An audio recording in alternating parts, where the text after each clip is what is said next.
இன்னைக்கு நம்ம வெண்பொங்கல் எப்படி செய்யலாம் பார்க்கலாங்க. ஒரு டம்ளர் சீரக சம்பா ரைஸ் எடுத்திருக்கேன். 3/4 கப் பாசி பருப்பு எடுத்திருக்கேன்.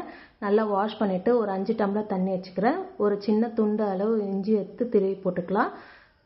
கொஞ்சம் பெருங்காயம், ஒரு ஸ்பூன் நெய் சேர்த்துட்டு, ஒரு 1/4 ஸ்பூன் சீரகம் சேர்த்துட்டு, உப்பு சேர்த்துக்கலாம் தேவையான அளவு. ஒரு 3 விசில் விட்டு எடுத்துக்கோங்க. இப்போ பொங்கல் தாளிக்கிறதுக்கு நெய் விட்டுட்டு, சீரகம் 1 ஸ்பூன், மிளகு 1 ஸ்பூன், முந்திரி தேவையான அளவு போட்டுக்கோங்க. கருவேப்பிலை சேர்த்துட்டு நம்ம இப்போ பொங்கலில் ஸ்டீம் அடங்கினோடனே நம்ம நல்லா வெந்துட்டு இருக்கோம். இப்போ நம்ம தாளித்ததை நம்ம அதில் கொட்டி கலரிக்கலாம். முதல்ல நம்ம அந்த அரிசியை சாதம் நல்லா குழைய மசிச்சுட்டு அதுக்கப்புறம் நீங்கள் இது கலரிக்கோங்க. தேவையான அளவு கொத்தமல்லி போட்டுட்டு நம்ம சூடாக சர்வ் பண்ண வேண்டியதான்.